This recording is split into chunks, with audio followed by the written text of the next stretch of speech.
and welcome to this edition of the Boob Tube Buddies podcast featuring our discussion of Netflix's Black Mirror, episode 1 of season 3, entitled Nosedive. I'm your host, Foxman, and I'm joined by my beautiful co-host and my wife, Bethany. What's going on, Bethany? Bryce works hard for the numbers, so hard for the numbers. Where's the Black Mirror? She works hard for the numbers, so you better treat her right. Okay, it was about Nosedive. Okay, I get that. No black, though? No Black Mirror? Just changing it up. Okay. It's not much of a tradition if you're changing it up, but... It's a tradition. You know what? It's your bit. Who am I to poo-poo on your bit? So, let's not start off getting contentious. That was a great job. I'm super proud of you. I thought you would like that I was changing it up. Well, you know what? Yeah, who am I to say? I have a surprise for you in a little bit, and absolutely I'm going to be a hypocrite if I shit on what you're doing here. So, for those of you joining us for the first time, you can follow us on Facebook, Twitter, YouTube, Instagram, Reddit, or our website, www.boobtubebuddies.com. We will make sure to get all your thoughts and theories on air. We actually had somebody record a couple of questions that are going to be on the upcoming episode. So, so we just really like that. So anything that you guys have, theories, thoughts, questions, send them in, either write them in or an audio clip, and we will address them on air. Damn straight. Huh? Damn straight. I don't know why I said that. Cool. Sorry. Cool story, bro. Really stupid. We have two special guests on this episode. If you've listened to any of the others, you know that Michael does his Preacher Don't Preach bit. I did a terrible lead-in for him in the last episode. Yeah, shame on us. Yeah, absolutely. That was not good. But we also have a special guest on this episode. I know you're excited. I am so excited. He is a local comedy legend, and he is a regular guest on the most popular podcast in town, Tom and Dan. Tom and Dan, yes, which I listen to, I love, and I love Big Tim. When you told me you were interviewing Big Tim, did I not squeal and jump up and down? You were super excited. I was like, holy shit. And Big Tim was a treat to talk to. So we'll get to that here in a little bit. But so the first thing that we like to do on every episode of the podcast, it's called Summon It Up in a Tweet. It's 144 characters or less that we use to sum up the episode. So without further ado, here is Summon It Up in a Tweet. Oh yeah, we're summing it up, so summon it up. Summon it up, oh yeah, we're summing it up. Oh yeah, we're summing it up, so summon it up. Summon it up and up. Tweet. Okay, so you actually prepared one this time. Finally, I know, I'm so sorry. Oh my god, I'm so excited to hear it. Go ahead. I prepared a silhouette. Excuse me? A silhouette. Pardon me? What is it? A summon it up in a tweet. I tried to make an acronym out of it, but it's awful. Oh, and a silhouette? Yeah. Okay, here we go. Okay. Bryce got back. Working hard to get all fives. Meat of honor for Naomi. Score. Need those numbers to get by in life. Bryce loses shit on the way to wedding. Score tanks. Meets hippie lady who doesn't give two F's about all of it. Gets drunk. Gives epic speech. Realizes life is better at 1.5. Meets guy in jail. What the fuck? I have to audit this one. There is no way that's less than 144 I promise. characters. Call each other names and fall in love. That was a goddamn chapter of a novel. I told you that I used a lot of abbreviations like on the way, which you never heard of it. OTW. But OTW. I used the ampersand. I need you to start posting all of our tweets then, because I can't ever get anything out. That was... all right, we'll audit it later. Let's not get hung up on it. My summon it up in a tweet is... Oh my god, so bad. You know what? Instead of doing my summon it up in a tweet, I'm going to throw to a new segment that I like to call Summon It Up in a Dramatic Trailer. Here we go. In a world where surface is all that matters. You don't want your husband to get back and see a beefed up cooch all burnt up.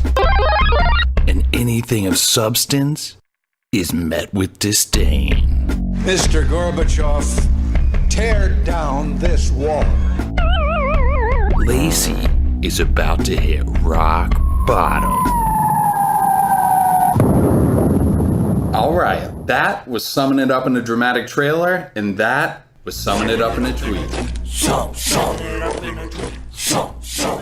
How exciting! Yeah, A little curveball. You don't even know what just happened right there. I know. I was about to be like, I love that. But I haven't heard it yet. I love that thing that I have not heard yet. Okay, so let's not take any more time on any of this silly intro stuff. Let's nosedive into the episode. Did you get why I said Bryce got back? Because she is thick. Yeah, I like it. Yeah, she's she's good. definitely got a pog in this episode. What's a pog? Well, she's a fat ass white girl, fat with a PHAT. That's a thing. That's not nice. Fat ass white girl, like she's got a big rump. She's got a shapely bottom. It's a term of sexual endearment. Oh, okay. Yeah. I would never be Not called like that. she is a fat. It's if it was a F instead of a P, then I get that. But it's PHAT. Like, damn, that's fat. Oh God. I'm just saying. I didn't know OTW. You didn't know POG, and now we both learned something today. There we go. All right, so let's jump into the episode. First off, I think this is one of your favorites. Am I right? Yes, this is definitely in my top 3. Okay. Yeah. I never placed it that high up on mine, but in rewatching it, because this is our second time watching through the entire show. I like it. I liked it even better the second time around. It was one of my favorites on a rewatch. So, like, that's crazy to me, because it didn't... I mean, it stuck out at me as a fun episode the first time through, but I enjoyed this one as much as any other one on a rewatch. It's so smart and funny. And she is a tremendous actress. Yeah, she The way is. she's... You need a good actress in this role, like because everything's supposed to be oversold. Her giggle, like her forced giggle, oh my God, made me laugh every single time. I know.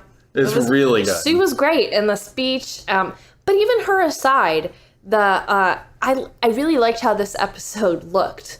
Yeah, everything with was that so pop sheen to it. pastel. Yeah. This is a good episode. Very good episode. So. We see her in her, really cookie cutter sort of neighborhood. She's already swiping up on everybody, and everyone's on their phones. Yes, this really is a pastel world. And the reason I even want to point it out is because you see the Z implant in her eye, so obviously immediately tie into multiple other episodes, right? And then we see that she's a 4.243, which. Let me just say, on the Black Mirror subreddit, where I reign supreme, I'm a 4.953 right now. I'm not, trying to make anybody else feel bad about being a lower score or anything like that, but just saying, if you need a boost, I would say come to me and let me upvote you, so. Are you preemptive? Was that preemptive because you knew I was going to make fun of you for that later on? No. What? Oh, because you said that to me and I made fun of you, and I started scribbling. You're like, are you writing that down? I'm like, hell yes, I'm writing that down. I'm proud of my rating. Me and my Black Mirror subreddit peeps, we tight, dog. Didn't you shame someone today that was like a 1 point something? To be fair, they were only a 0.033. Oh, and I know loser. why, because they are a thread hijacker, and I do not appreciate that. I wish everyone could see your body language right now. He's got one finger up. He's so sassy. He's waving that finger. His shoulders are going up and down. I'm just saying, I am totally a nay-nay, and that guy was, at best, the car rental station attendant guy. Wow. The one who's watching porn loudly coming through his thing. Right. So take that, troll. But no, seriously, if you're listening for the first time, thank you for joining us, and I appreciate your open mind. So we see that her brother mainly is getting his upvotes through the VR gaming thing that he's doing. And I thought that was interesting because it kind of exposes you to a different train of thought of how people can exist outside of the cardigan wearing, teeth whitened sort of, like I said, pop sheen sort of look that everybody else has. Because other people can have their own niche groups that constantly upvote each other. Well, just like the Sea of Tranquility people. You can't tell me that regular day-to-day pastel people are voting those weirdos. Sea of Tranquility? Later on in the episode, she gets a ride in the RV with those people. Okay, gotcha. The Comic-Con sort of thing that they're going to? Yeah, so you can't tell me that general public that she's trying to impress like them. So they must be getting their votes exactly what you're saying, from their own subpopulation. Yeah, and you know what? I like that they show that because it does open your mind to different sorts of existences that can happen. Because for the most part in the episode, we're seeing it through the lens of Bryce Dallas Howard, who is a professional, and all of her interactions, generally speaking, are with people that look like they're straight out of the J. Crew or Abercrombie and Fitch catalog. Exactly. And I just like to think of it in terms of like, I definitely from like my gaming could get a little boost from people, but there were other things that I wonder because like people can anonymously upvote, which I really don't like, and Big Tim gets into that a little bit. But I don't like that. I don't like that driving by, they can just do it to somebody on the side of the road because some fucking troll can be in their house, doing as people go by. Absolutely. And you guys talked about that in the interview, which I had not thought about people purposely setting themselves up to. Could you do it to somebody over the phone? Oh, I don't know. Because I was wondering that, because call center people would be fucked. Like, that would be the worst job ever. Or, or any job if you were like a tow truck, like the people that tow, I got you, yeah. Or like a meter maid, like people like that would be the scum of the earth, basically. Like you could only give those jobs to people that didn't give a shit, like the truck driver lady. So maybe that's how life works. You know that if your score gets that low, at least you can get a job as a meter maid or a tow truck driver or a whatever else shitty garbage man. By being somebody who is being rated for poor interactions, you're relegated to a position in life where you only so it's really becomes like a vicious cycle then. I'm getting way ahead, but no, that's fine. I don't want to get like recappy. I just want to kind of discuss the episode. Well, and we'll hear it later because Michael from Preacher Don't Preach talks about this, and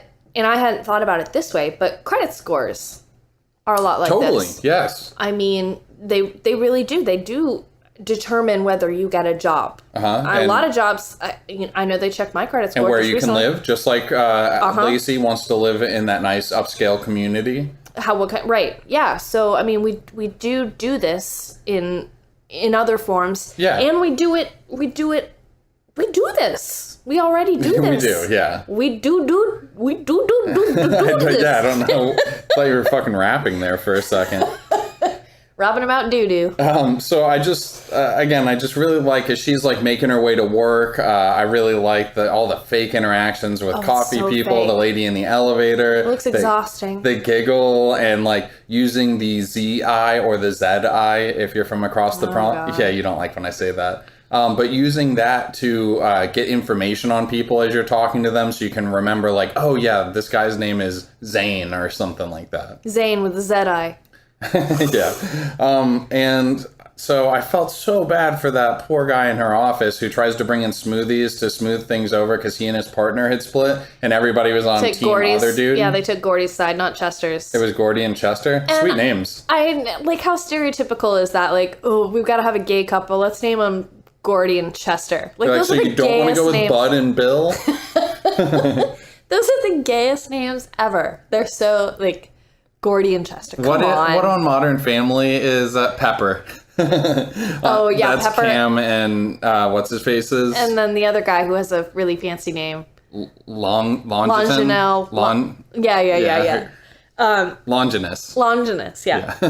What I thought was funny is that there is another Bethany in this 2 episodes back to back with Bethany's. Who's the Bethany in this episode? That awful woman in the elevator with her. The blonde lady, yes. With the 4.6. Yeah. And whoever that actress is always plays that kind of role. Uptight, corporate She's so bitch. good at it, yeah. She is good at the cold corporate bitch sort of play. That interaction was like cringe-worthy. I know, because it's so fake. The way that they're talking to each other, it's just like so overexcited to see each other. Right? I sound like Josh Gad doing Olaf from... You did! Right? Yeah. I don't know why you took that awkward pause. I was just thinking of you trying out for Olaf and how much more money we got. I'm sure that would have gone really well. How does this little song go? Put them together and I'll be a happy snowman. There you go. Watch out, Josh. Damn it. Josh Gad. Joss Stone, he's coming for you. Whose name were you mispronouncing the other day? John Hamm. John Hamm. I could not say. Fucking embarrassing. John Hamm. Couldn't say it. John Hamm. Oh, shit. That was really funny. So...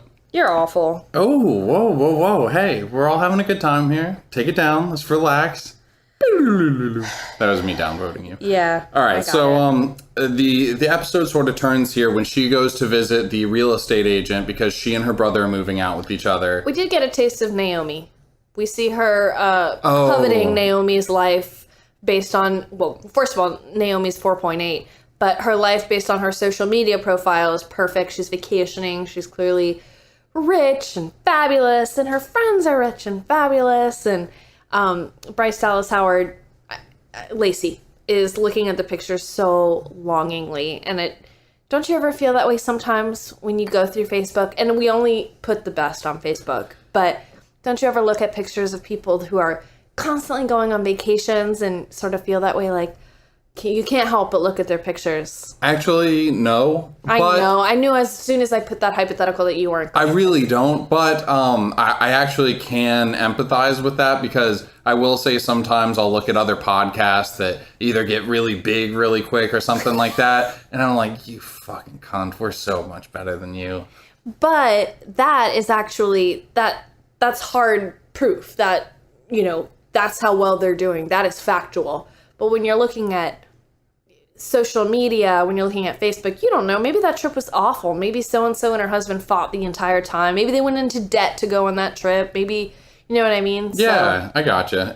And you hope for that. You hope the trip was terrible so that you can feel better. For the most part, people are putting their best stuff on social media.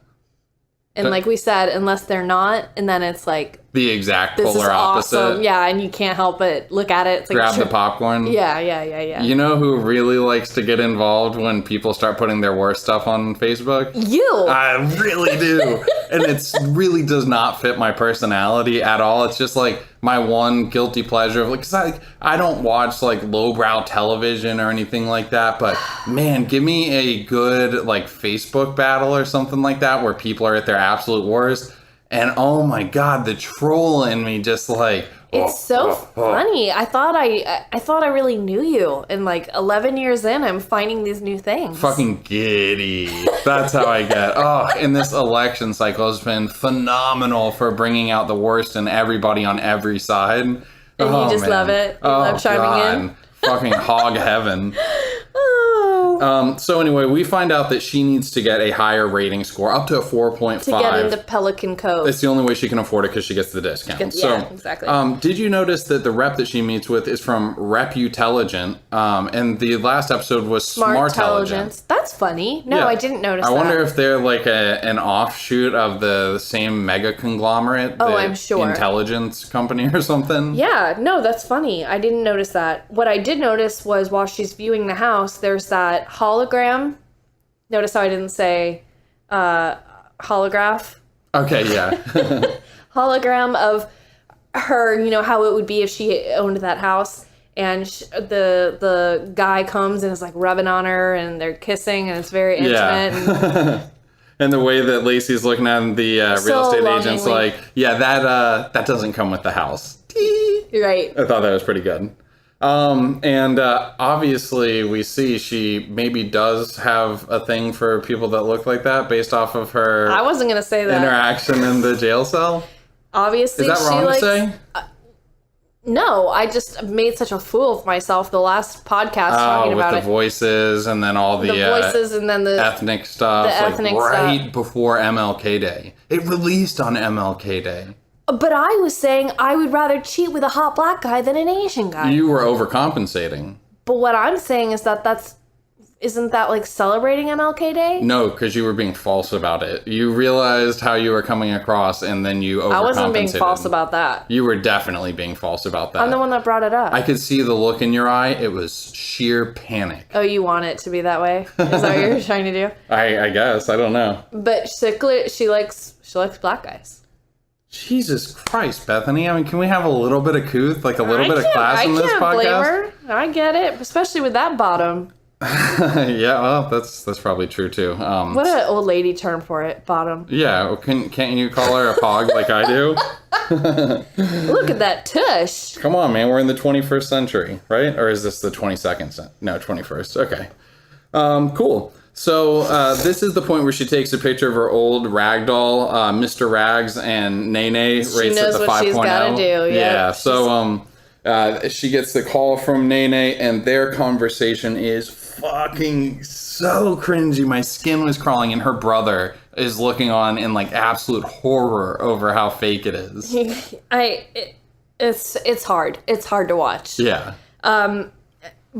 She saw that specialist and the number specialist, and he told Reputelligent.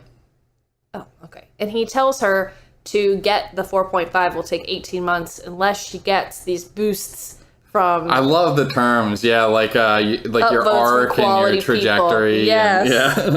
Yeah. It is very funny. And so anyway, Nene asks Lacey to be her maid of honor. And it looks like there's actually like a genuine moment kind of occurring in the middle of it.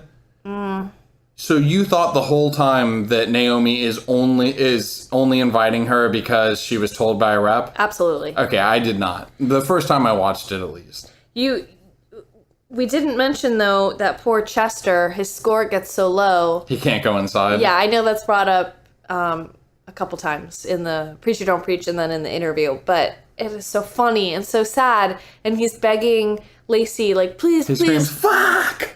Please vote me, please. And she's, like, blocking her face so that he won't see her, and she's, oh. Yeah. Poor guy. So the motivation here, though, for Lacey is, like, this is how she is going to speed up her ascendance into the rating stratosphere. And the brother, you're absolutely right, he does make fun of her. He says, like, she was always mean to you. She fucked Greg. Yeah, she fucked Greg. And then she does did not fuck Greg. You're right, she does that laugh. Oh, she is very funny. But so anyway. Do the laugh. Huh? Do the laugh. No, it's faster than that. It's like, she did not fuck Greg. That's infinitely better. Yeah, that was really good. So anyway, this is like when she gets into the Rocky training phase. Like she's running. She puts down the money on the thing. She does her speech, which it looks like she's actually delivering the speech because she's literally crying. And then it pans over to her brother, and he's like, "You fucking sociopath." And she's like, "Listen, like you get all your points from your little gaming buddies," and he's talking down to her, and then she says the thing about how, like, you know, I never brought people back to this skanky ass apartment because I was embarrassed to bring them around somebody who's a 3.7 or whatever he is. Yeah, I think it was 3.1. Really? He was that low? I think so, yeah. Yeah, I wrote it down, I thought, at some point, but... Oh, no, he's a 3.7. Oh, that's not bad at all. It's not bad, but I think that for her, like, 4.0 is kind of like where the curve is. Yeah. That was my take on it.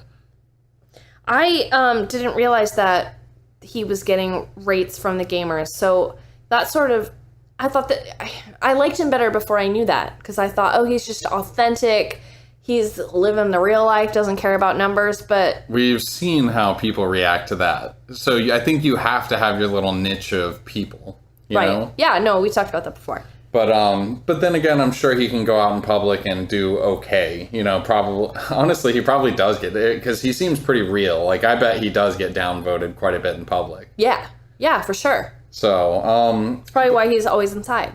Yes. But anyway, so when she ends up grabbing all her stuff and he downvotes her, she downvotes him. On the way out, she runs into a 4.8 who spills her drink, and like this is the beginning of the spiral. Yes, exactly. The nosedive. No, right. Yes. Not funny with the nosedive joke. No, that was. I didn't really know why this episode was called that. Okay. Actually, I think that this would be a good point to throw over to Big Tim. So we will be right back after the interview with Big Tim. Just a quick audible at it, and then right back into the episode. So we'll see you guys in just a minute. Player 3 has entered the game.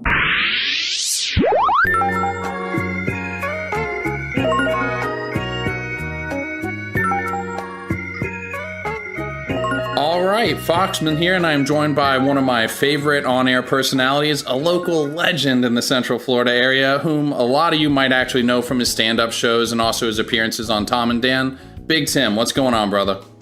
Not much, partner. What's going on with you, brother? And not a whole lot. Thank you very much for coming on. Have you watched a lot of Black Mirror, or just kind of a few episodes? I watched all of them. I mean, I got into it when it was still on the BBC. Oh, shit, you're way ahead of me. I've been watching it for like 2 months now. Yeah, I had to wait. I mean, that couple years in between British television kills me. Yeah, and the first ones I didn't even realize started in like 2011, which is like a crazy hangover until like 2014, I think, the second one. Oh, yeah, it was ridiculous, man. I got into it when the second one was starting, they were talking about it premiering. Yeah. And then, yeah, so I watched the first season, and the second season came on, and then the Christmas special, and then this season 3 here. Yeah, you know, I just heard that season 4 actually is coming out real soon, like sometime early this year, and it's supposed to have 12 episodes, which is fucking awesome. Sounds good.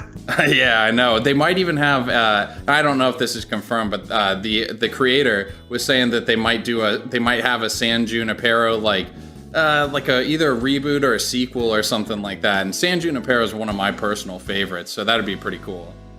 I liked it. I mean, it was kind of like a fan service. The '80s, it seemed like. Yeah. Oh, yeah. Well, it wasn't my favorite episode. Okay. Yeah, I mean, I really liked the Nosedive, the one we're going to talk about. That was pretty good. Yeah, that's Nosedive is definitely in my upper, probably maybe 4 or 5 episodes. What's your least favorite? Like, is there one that just sticks out that you're just like, oh god, don't want to rewatch it? I think the one immediately after San Junipero, the one with the soldiers and the eyepiece thing. That's one of my least favorites. It seems so obvious, you know? Yeah, like the little propaganda thing. Yeah, and I would have liked them to actually, the twist be that it was really, it really was, you know, they were actually vampires or whatever. Yeah, like a little double twist. Yeah, you know, instead of it being, you know, I don't know, they're killing gypsies because they don't want them to be gypsies, I guess. Yeah, yeah, exactly. I thought that they were supposed to be Jews the first time, and I was like, damn, that is really edgy. Like, that they're just sitting here killing Jews in it. And that's from a half Jew myself. I was like, I feel like uncomfortable watching this. Like, I feel like my wife's looking at me like my nose is getting bigger and my features are like distorting. That will definitely set you on edge. I mean, if they were killing big gingers, I'd be a little nervous myself. That's funny. Okay, well, let me ask you, and just like be real introspective here. What do you think, honest to God, that your rating would be? Walking through society, you know, just everybody looks up to Big Tim. Are you a 5.0? No, there's no way. I'm too much of a dickhead. I'd probably be like a 4, maybe. Okay, wow, that's pretty good. Without the Tom and Dan, I'd probably be like a 3.5, probably 3.4. I know where BDMs do for me. Yeah. That's the whole thing with all that. The show did a pretty good job of making it seem like the entire world was in on it, but except for the ones that weren't in on it, I would have liked to seen more from the ones that gave up and were out of the system. I agree. The truck driver, that's just like one 5-minute segment of the thing, and that's it. I mean, even the brother wasn't even that concerned. It seemed like it was her making a bigger deal of it than it was. Yeah. I mean, I know plenty of people that don't have Facebooks and don't have Instagram and don't have whatever. They also I didn't like the fact that they did a 5 instead of a 10 scale. You think that that's just too constrained? It's too small, and I don't know, because a perfect 10 sounds better than a 5, but I don't know, that's just me. I agree with what you're saying. You get a little bit less decimally. Yeah, I mean, I liked the idea of it, and it didn't seem too far-fetched, to be honest with you. You know, some people are like super social media obsessed, and I agree with you. I don't think that it's everybody. I mean, honest to God, if I wasn't doing the podcast, I would basically just be a lurker on Facebook, and that'd be about it. But I mean, do you think I'm addicted to it. Yeah, you love social media. So, like, what do you use? it's not necessarily that I love it. I'm hooked on the Facebook. I don't really use Twitter. I never really got into Twitter. I mean, Facebook. I haven't booked a Facebook related comedy gig in years. Oh, okay. I know there are bookers that email and all, but I get plenty of stuff from just Facebook. So I can see how it could turn into an all-encompassing thing, and I'm not an instant gratification kind of guy like that with the internet. So I can understand if they got me, I can see how they could get other people. You know what I mean? Yeah, I get what you're saying. Yeah, and especially some people just like so image conscious. So like everything that they're putting up has like filter upon filter on it, and people. It's just like. I've got a comedian friend of mine. She posted something and she didn't include the link right away, and I was like, "So where's that link?" And she deleted the comment of where that link was and sent me a message telling me, "Don't worry, it wasn't malice. I just didn't finish typing it fast enough." So Damn. I know that. Yeah, there are some people like that. They cultivate. They're like the gardeners. They treat their Facebook and their internet like a bonsai tree. And nothing can be out of place. Everything has to be trimmed and neat and polished. And I just kind of just whatever. So there is some small part of this that you think is realistic. I mean, obviously not to the extent, because that's the thing with Black Mirror. I mean, they're basically taking small social or technological issues and just blowing them up to the nth degree. But there's some part of this that holds some truth to how some people are in society. It's one of those things, I could see the rating thing from that app being, it's not so unfar-fetched, I don't believe it. It's not like Warp Drive or anything like that. I can see it happening. I wouldn't be surprised if it happened. Yeah, I mean, but the way that they tie it into is like the one dude goes out for his lunch break and can't even get back in afterwards because somebody negged him out so bad he's not even allowed in the building anymore. I mean, they'd really take it to like the furthest extent. Yeah, they didn't. With the fact that there was even, I didn't like that they included anonymous reviewing without showing just how bad the internet can be. Yeah, the internet is awful. Because anytime there's anonymity on the internet, it can be awful. Oh God, you should see our YouTube comments. They're terrible. Seen plenty of YouTube comments, man. I know where you're coming from. You'll have a video about how to tie your shoes, and someone will blame the Jews. Yeah, yeah, exactly. It's ridiculous. In music videos get, people death threats against each other. So I can't imagine a system like that having anonymous reviews weigh anywhere near as much as a non-anonymous review. You know what I mean? Like, I can't imagine me, Tim Murphy, rating someone and then anonymous it counting the same way, because it would just get people that everyone would have a 0 because they get a 1.01 or whatever from some douchebag who didn't get a coffee or... And that's you'd be getting them all the time and then like have no fucking idea. Because there are trolls who would like look out their window and just be clocking people driving by. Constantly. People would set up at a park like they, like Pokemon Go style and set up wherever people set up at and would just 0, 0, 0, 0, 0. I run a hot dog cart for a living, right? I occasionally get people that think $2 is too much to pay for my cheapest hot dog. I imagine them giving me 1 star. Yeah, and you're like, okay, I guess you can have it for free. I mean, like, oh shit. No, I would not. I feel like I want to say I wouldn't care about my rating, but I know I would. I think everybody, I mean, that's the thing, is that the way it's tied in this episode, it's like, it's your life. Like, that is, everything's tied to it. I can't imagine, well, actually, I guess now that I think about it, I can't imagine getting rent off for having like social media influence. Yeah. But I can't imagine, getting free things, getting discounts and stuff like that, but I mean, honestly, for you as a comic, your booking power would probably slightly be dependent on it. I mean, nobody's going to want to book somebody who's a 1.2, Or they'll only want to book 4.7s or 1.2s. I think you'd have to be either or. That's true. Yeah, that's a good point. Yeah, you do need your Lewis Blacks and somebody who's screaming at the audience. Well, yeah, you gotta have your insult comic who, but I could imagine comedians getting real bad at shows. You say something that someone didn't like, or you bomb, you get a negative review.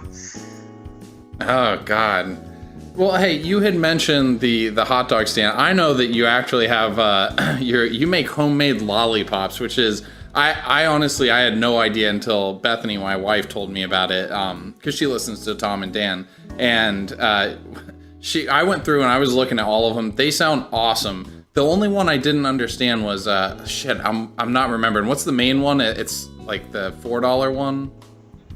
Was it Rat House or? That's exactly what it was. It was Rat House. That is what is it? Tom and Dan. Ross McCoy, the third chair on Tom and Dan, has had his neighbor. He's been dealing with some trouble from his neighbors. He's a hoarder. Okay. And his house is it's condemned, and it just has so many rats.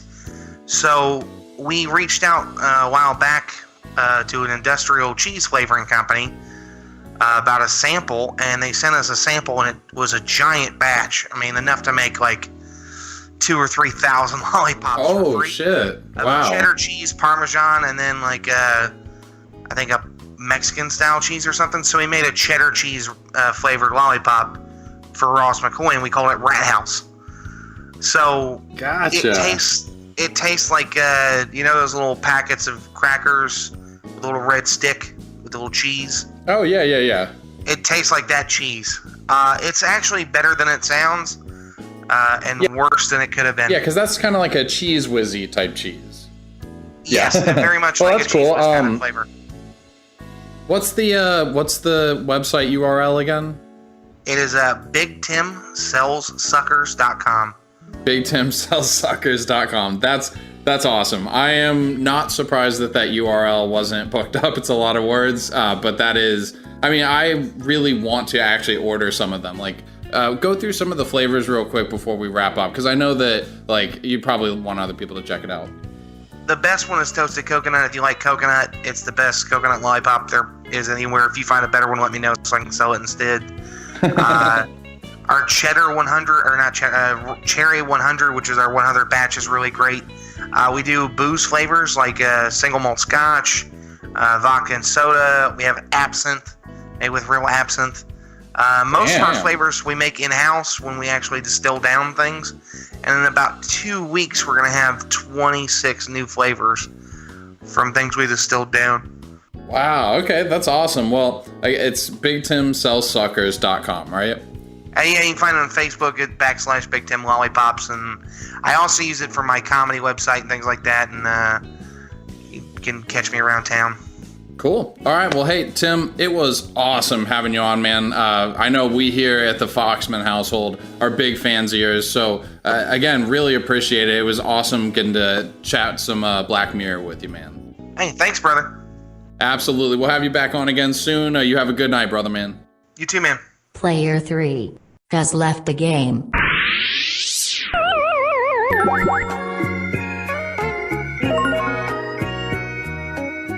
All right, and we're back.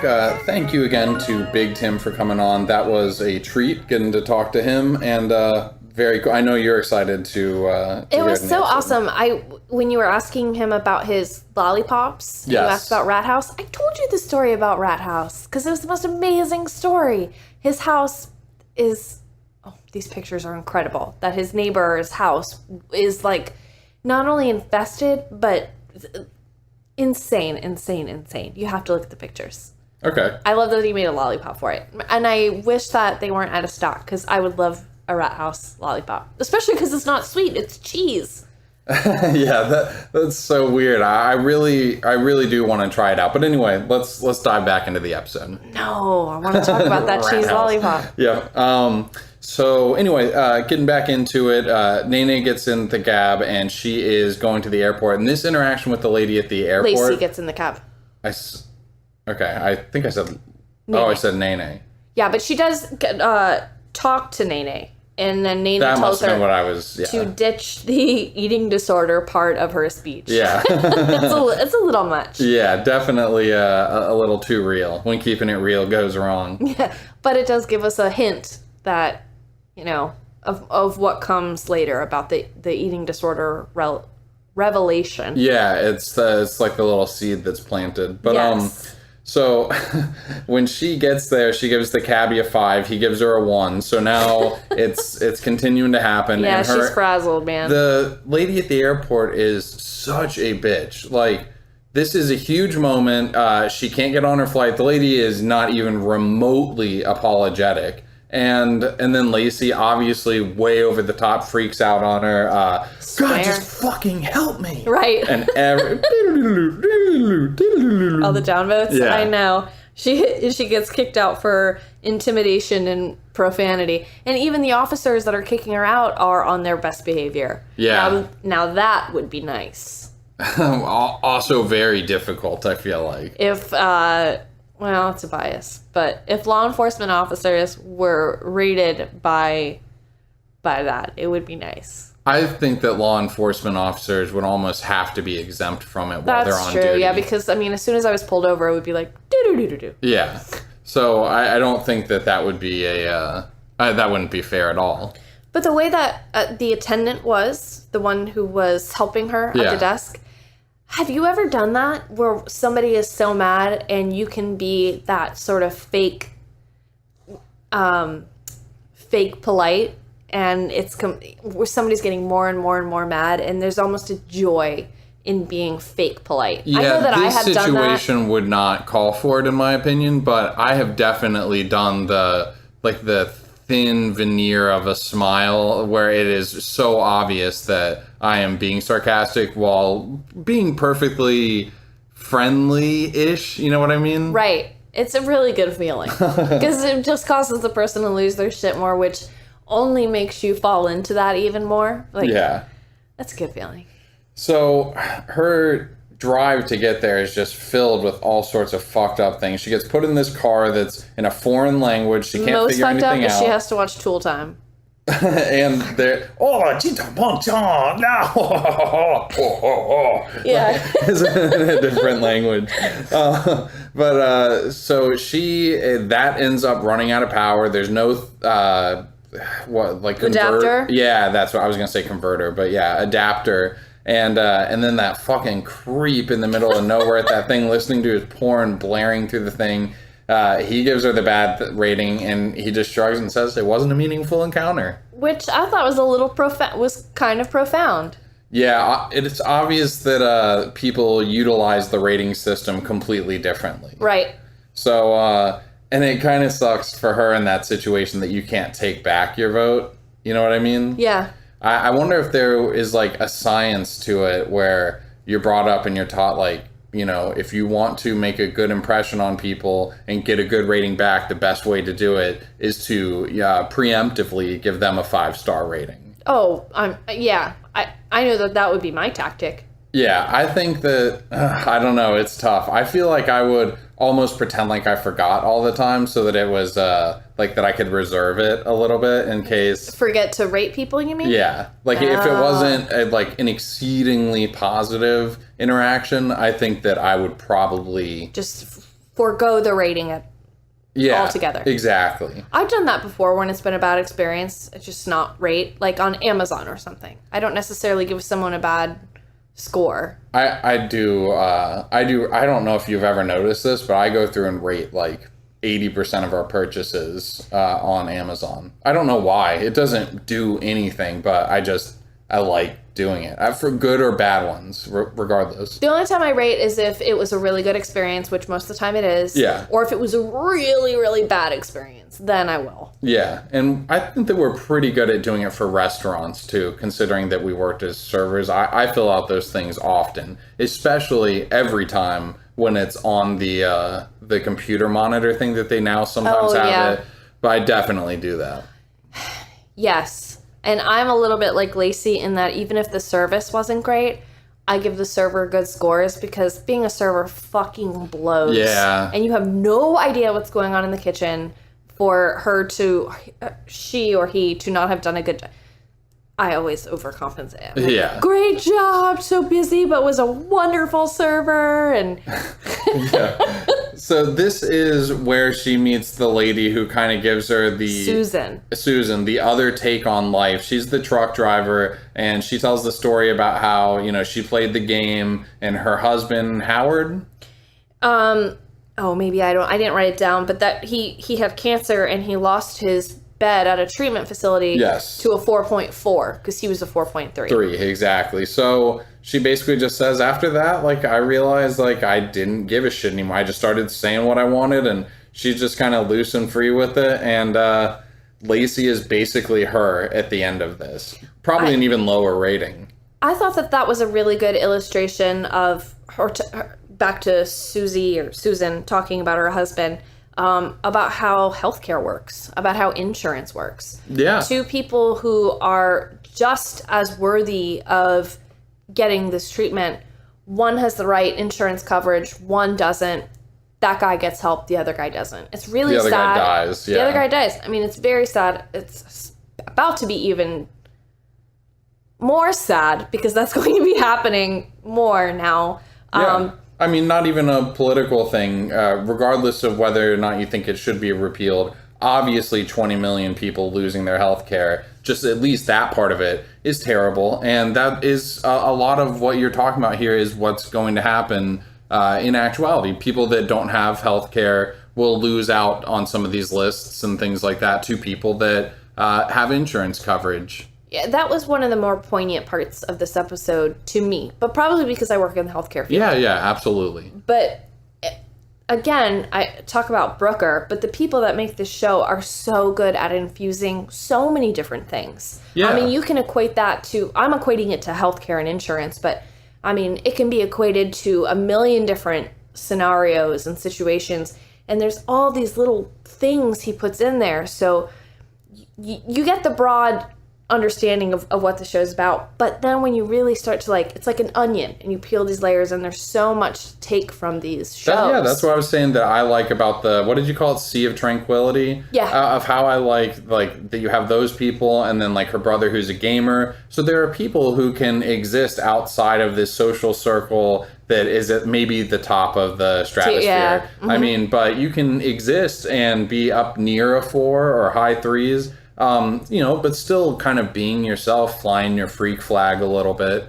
And then after that, another kind of touching moment, or maybe not touching is not the right word, but so Susan talks about all this, and Lacey says that, sort of like, well, I can't do that. And then she's really honest and says, I want something to fight for. I don't even know what it is. I don't have it yet. I'm not even at that point yet. Yeah. Right. So that was sort of sweet too, and a good moment to sort of like, what am I doing all of this for? Well, it's the disease of more. Like, it's like you want to and you get that too. Like, one of us gets a promotion or a new job or something like that, and or a raise, enough. And right. It's never enough. Like, you get to the next level, but then there's still a sea of things in front of you that you still can't afford, and that works for a lot of things. I mean, that works for relationship goals and wanting to start a family. That works with hobbies that you start in. I mean, anything. Like, it just there's never enough. It's the disease of more. That's why it's probably good to be dumb. Oh yeah, what is the phrase? Ignorance is bliss. Yeah. I'm wow. like, bliss is bliss. We sound fucking stupid right there. Dumb is good. It must be it's bad to be a dummy. No, we can't do those voices. Fucking shit. That was the dog. So anyway, let's move on from it. Lacey gets some alcohol at this point, and this is where she ends up getting on with the Sea of Tranquility people. And does that have any meaning? Does that have any meaning? The Sea of Tranquility? Is that in another episode? Because it's a weird name. I don't recall any Easter eggs with that. Okay.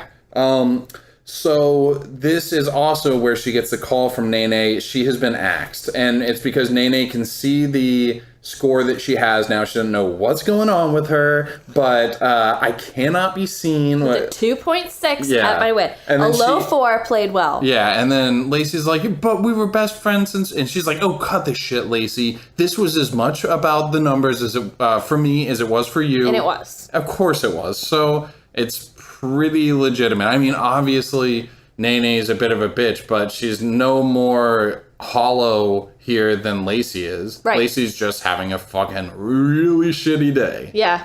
Yep. So I love, actually, I don't know if I love it just because it's funny, but also kind of don't get it because it's stupid. The four-wheeler part, how did she convince those guys to give her the four-wheel? Can I borrow your bike? Maybe they're off the grid too. So what if they're off the grid? She fucking trashed that thing in the middle of a swamp. It was hilarious, by the way, that when she falls in, she's just now covered in mud, looking beyond disheveled and just so fucking dirty. I'm still coming. Yeah. And so she gets there, and it's in the middle of the speech. Oh my God. What's the guy's name? It's not Greg. I know it's not Greg, but man, oh man. The wedding is beautiful, but... Paul. Douche central. It is a beautiful... It definitely looks like a rich person wedding. So is the groom gay? Why do you think that? Because he chest bumps like 800 times? And is like hugging on him and kissing his cheek. And Oh, no. That's how Mothman and I greet each other. that's how douche guys greet each other. That's fucking rude. That is how douches greet each other. I've never chest bumped somebody like that, other than maybe like one time in like a sporting setting. That's how big tools greet each other while they mock like homosexual men and then secretly fantasize about their best man and getting plowed in the butt. Oh, Jesus Christ. Yeah, they're hypocrites. Okay.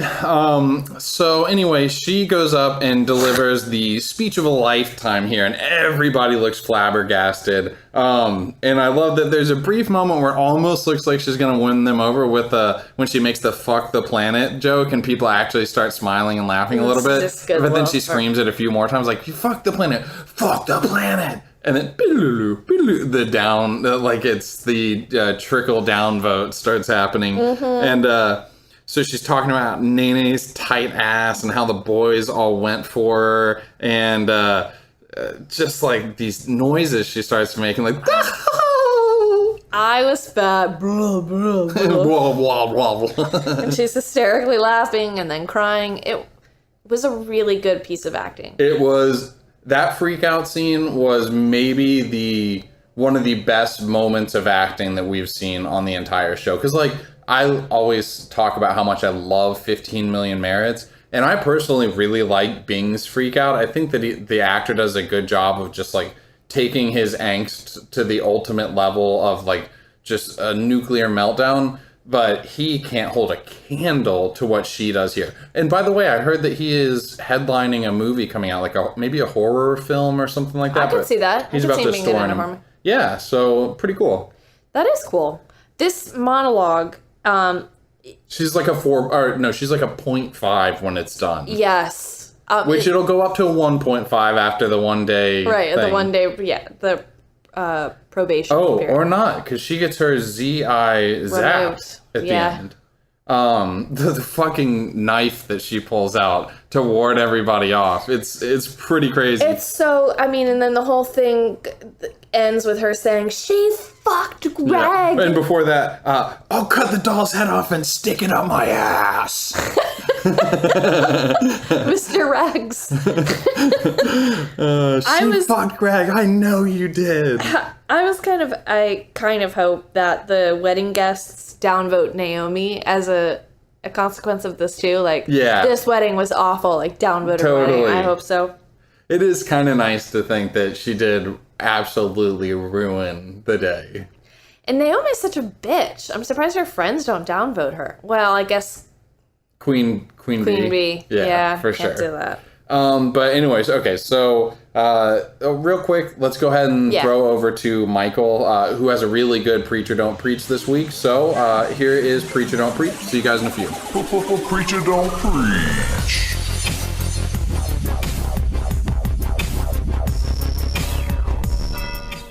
And now, here's Mike. Well, hello, buddies, and welcome to the first ever Preacher Don't Preach. I'll be your host for these segments. My name's Mike.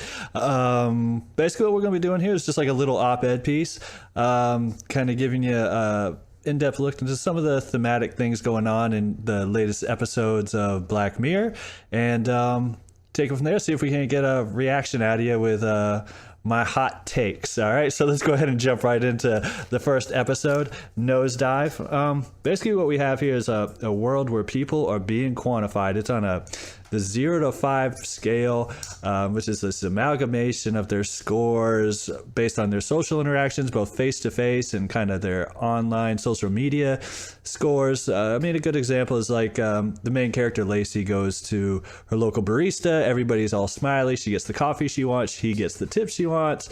And they both give each other a 5-point score. What's interesting about this whole thing is that you kind of see this really affected world where everybody is afraid to be genuine and honest because these scores determine your social standing. They're going to affect your ability to get housing, your ability to get service. In the show, we see it at the airport, at the rent-a-car place. Even there's this great scene where this dude goes on his lunch break, comes back, and he can't get back into the office because his score has dropped too far, and now he's lost his job. So literally everything in this society is solely based on this score. The interesting part here is that this kind of reflects a modern-day trend we see where we are starting to try and quantify ourselves.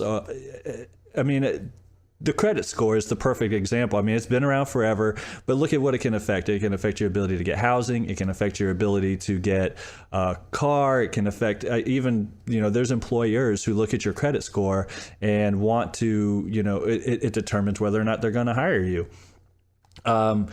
Even things like your eBay buyer-seller rating and your Uber passenger rating, these are things that affect, their efforts to quantify you, to give you a number that determines your value. I mean, to a lesser extent, maybe even the likes you get on a Facebook post or the retweets or favorites you get on a tweet. It's easy to kind of see a future where these things get rolled into one little ball. An algorithm is applied, an equation is applied, and a number gets spit out. And that number reflects who you are as far as where you stand in society. For me, the problem with this is that you're going to end up finding it creates a world without context. Listen, as a rageaholic, I would love to get the people who cut me off in traffic, the people who don't say thank you when I hold the door for them, some asshole in the movie theater who's got his phone on. I would love to hit those guys with 0 scores. On the other side, I'm a disassociative asshole, so I'd probably get my fair share of zeros, but you take the good with the bad here. But the point is that those interactions, the person not saying thank you at the door, I don't know what's going on there. They might have just gotten broken up with, somebody might have died. They might have a good reason for not saying thank you, and a reason I would accept for them not saying thank you. The guy cut me off in traffic. Maybe he's trying to get somewhere important. I don't know. But like I said, there's no context to the interaction. It wouldn't be fair for me to hit this guy with a 0 score that could literally affect his ability to be employed. It could ruin his life because we had this little momentary interaction. And even like your social media profile, I mean, this is not an accurate reflection of who you are as a person. Your Instagram post, your Facebook post, your tweets, these are efforts you make to show the world a side of you that you want them to see. It's you're building up your own your own social profile. It's not necessarily an accurate reflection. I don't know anything about you based on your post off of Facebook, Twitter, any of these things. I know nothing about you. They're completely out of context. I would be worried about being evaluated with partial info, or I really wouldn't want my Facebook post or Twitter post for people to think that this is an accurate reflection of who I am. I might put something crazy out there and it might come back to bite me in the ass. But the question I want to ask you guys this week, based on all this, is what would be your biggest worry about any attempt to try and quantify you based on those same elements, your social media profile, your daily interactions with strangers, or with your local barista or your local 7-Eleven guy, and how would it affect the way you go about treating those people? Well, anyhow, see you next time, little buddies. Peace out. Preacher don't preach.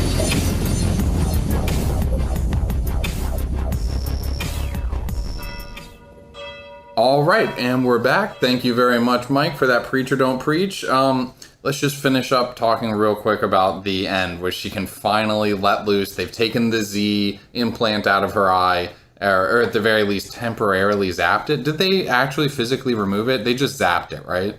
I don't know if that removes it or dissolves it or what, but she looked into goggles and there was a zapping and her eyes watered, so I don't know. And then she tries to downvote the guy or upvote him, maybe, I don't know, but it just does nothing. And then so they have their little interaction, trading insults. Didn't that remind you, though, of yourself? I know that when she... Oh, going to jail?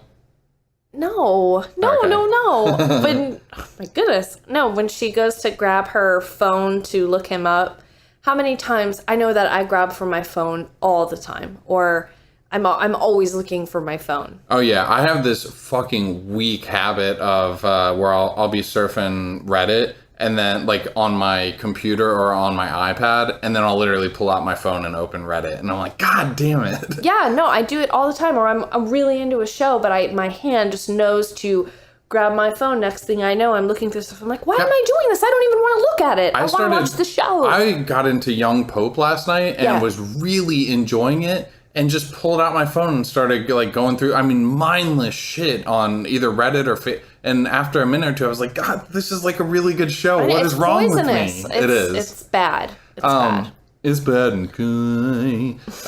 So anyway, obviously there's a bit of like a liberation here for being able to kind of just speak candidly for the first time, and it just ends with them screaming like, fuck you. Who would think that saying that together in tandem would be like a cute end to a Black Mirror show, but it's totally cute. It is. It was just, honestly, and it's a bit of recency bias because I just watched it, but I have to say, like I said in the beginning, this is just one of the better ones on a rewatch for me. One of the only ones that has a happy ending. Happy. It makes you smile. The ending makes you smile. Yes. Okay. Because it's not really a happy ending for her. I get that she is freed from it. It's a hopeful ending. Yes. There's a small upturn of optimism at the end. But again, she is in a jail cell. Oh, but her brother will get her out. Yeah, I'm sure that her brother will be there for her. But my God, like, just think about what the rest of her, or at least like the next year of her life is going to be. She calls Susan. She's done with her job. Oh, for sure. She starts working for that wrecking company. Maybe she has a wrecking company? Does she have a wrecking truck? What does Susan have? I don't know what that she's driving a semi, I think. Was that not called a wrecking vehicle? No, it's just like a big rig. A semi? What did you call it? A semi? Semi. Is it? Are you being funny? Yeah. Oh, okay, I was like, oof. Okay, ignorance is bliss. Okay, so anyway, let's go ahead and wrap things up a little bit. For anybody who has not checked out our Taboo episode, or just watched Taboo on FX, even if you're not going to listen to it through us, it's a really intriguing show. And actually, we're recording this on Tuesday night, and I can't fucking wait to watch it. Tom Hardy is just a really, really good actor, and having him on TV show is a treat. So check that out. I wanted to ask you a quick question. Yeah. That Michael posed on Preacher Don't Preach. Oh, sure.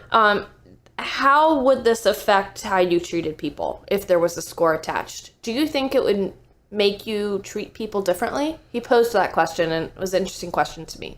I treat people that I'm not super close to really kind 100% of the time. Yeah, I agree. And I know that sounds like, oh, why wouldn't you treat the people you're close to kind all the time? But I can be myself a little bit. But my natural default, on an episode the other day, Mothman said that his default is to low energy. My default is to just be smiley and kind and affable. That is my default too. My default is to laugh. Even when someone's speaking another language, I don't know what they're saying.